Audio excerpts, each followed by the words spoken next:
Thank you, Mr. Chair and Commissioners. On Monday and again tonight, Commissioner Beck held up a binder full of public comments. Some of those comments favored dissolution of the district, and some opposed it. It's still here. Still there, and it's a doozy. No matter what you all decide on this question, there will be people in that binder upset with you. They will feel that you did not make the right decision because you didn't make the decision that they wanted. And there will be very little that you can say that will change their minds about that. As elected officials, this is what we do. We honor our solemn oath to uphold the Constitution. We follow the laws and policies that direct our decision-making. We consider the needs and preferences of all of our constituents, not just small groups, but all of our constituents. And we make the best decisions that we can. Idahoans are independent thinkers. Their values and ideologies are not always in lockstep. Their preferences can often conflict, and sometimes people are unhappy with the decisions that elected officials make. Some of them are going to be unhappy with you.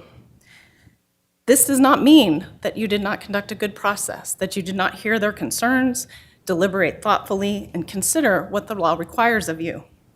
It is no different for the duly elected library trustees. We have heard the petitioner's concerns. We have deliberated thoughtfully. We have considered what the Constitution and the laws of Idaho require of us, and we have made the decision we thought best. We know that petitioners are dissatisfied with that.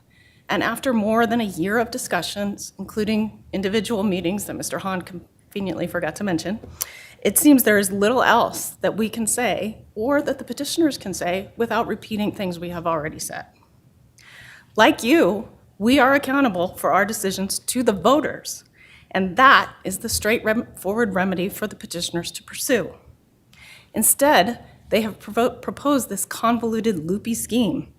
To succeed with their proposed remedy, the petitioners need to persuade you to put the dissolution question on the ballot. Then, they need to persuade a majority of voters to dissolve the district. This seems like a big lift since about 80% of the testimony that we have heard here is opposed to dissolution. But let's imagine for a moment that dissolution of the district was to gain voter approval. You would then need to dispose of the library's assets as the law requires. Then they would need to come back before you with a new petition and persuade you to put the question to form a library district on the ballot right after they persuaded you to put a dissolution question on the ballot. Then they would need to persuade a majority of Meridian voters to form a new district right after they voted to dissolve one. If that district was formed, they would have to persuade voters to pass a bond or levy to acquire a building. Library districts are not permitted under the law to save up operating funds across years for capital projects. They must either rent space in the commercial market or pass bonds to fund a building. You would appoint trustees for this hypothetical newly formed district, but as Idaho Code Section 332715 requires, all of those appointed trustees would need to run for election in the next odd-numbered year. And this loopy path has brought us right back to Meridian voters choosing the trustees that they prefer. That is the remedy for the petitioners. If they feel that the entire board needs to be replaced, they can follow the recall process and make their case to Meridian voters. In the testimony you heard, no one said that they wanted the library to go away. Even the petitioners told you how much they love it. We respectfully request that you not place the dissolution question on the ballot. We encourage everyone to vote on May 16th for the trustee candidates that best represent their vision and values for public libraries in Meridian. And since I have a minute left, on April 20th of 2022, the petitioners provided a list of 55 books they wanted restricted. I have a copy of that letter signed by Mr. Hunt to provide to you. Mr. Elisfelder, Mr. Reynolds, Ms. Irwin, and Mr. McLeod, who's also signed the dissolution petition, submitted it to us. The reason for restriction on some of those 55 books was discussion of non-Christian religions, a perceived anti-police bias, a memoir from an assault survivor that they said showed, quote, a bias against male students. Number 17 on that list was Captain Underpants.